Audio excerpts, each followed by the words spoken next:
Emily Rivers wasn't naive. She had been in love before, but nothing prepared her for Damon Voss. She met him on a warm Friday night, standing alone at the edge of a rooftop bar in Los Angeles. He was magnetic, tall, broad-shouldered, tattooed from neck to knuckles. He barely smiled. He looked like danger, and maybe that's exactly what Emily was looking for. They spoke for 5 minutes before he invited her back to his apartment. She said yes. They barely made it inside before their clothes were off. It wasn't romance, it was wildfire. Fast, hot, and all-consuming. Emily later said it was the best night of her life. But that night didn't end. It stretched into days, then weeks. She stopped going home. She quit her job without telling anyone. She moved into Damon's one-bedroom apartment filled with punching bags, broken furniture, and a mattress on the floor. She didn't care. Every time they fought, they had sex so intense she cried. He made her feel wanted, needed. And she mistook that intensity for love. Emily's friends noticed the changes almost immediately. Her clothes got tighter.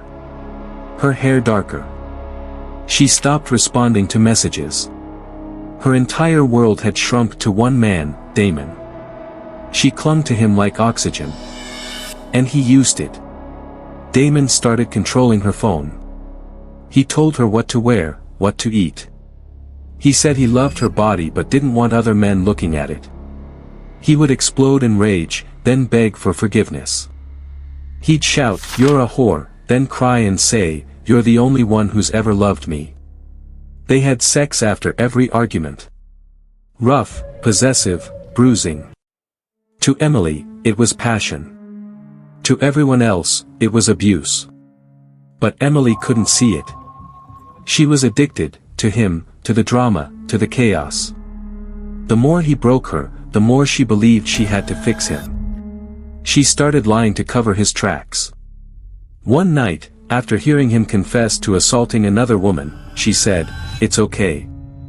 I understand why you did it." When Damon was arrested for the violent beating of Vanessa Cole, a woman he'd secretly been seeing, Emily didn't break away. She snapped deeper into him. She told police Vanessa was lying. She claimed the bruises were self-inflicted. She began stalking witnesses. And then, she crossed the line from loyalty to criminality. A bartender named Josh had seen Damon assault Vanessa in a parking lot. His testimony was key.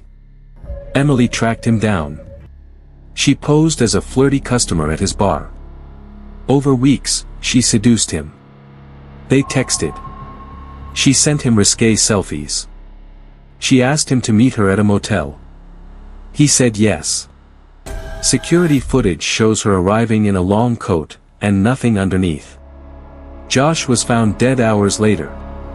Stabbed 13 times. When police reviewed the footage, they saw Emily leaving alone.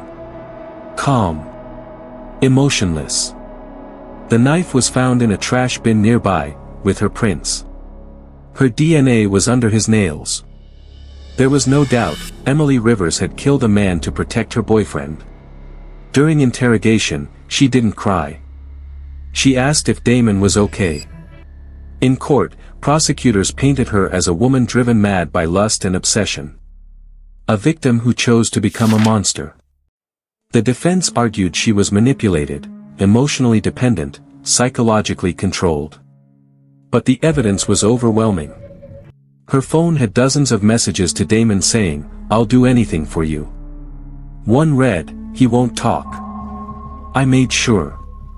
Emily was sentenced to 32 years for murder. Damon never even showed up in court. He was released after a mistrial and walked free. He changed his number. Left the state. He never contacted her again. But from prison, Emily writes him letters every week.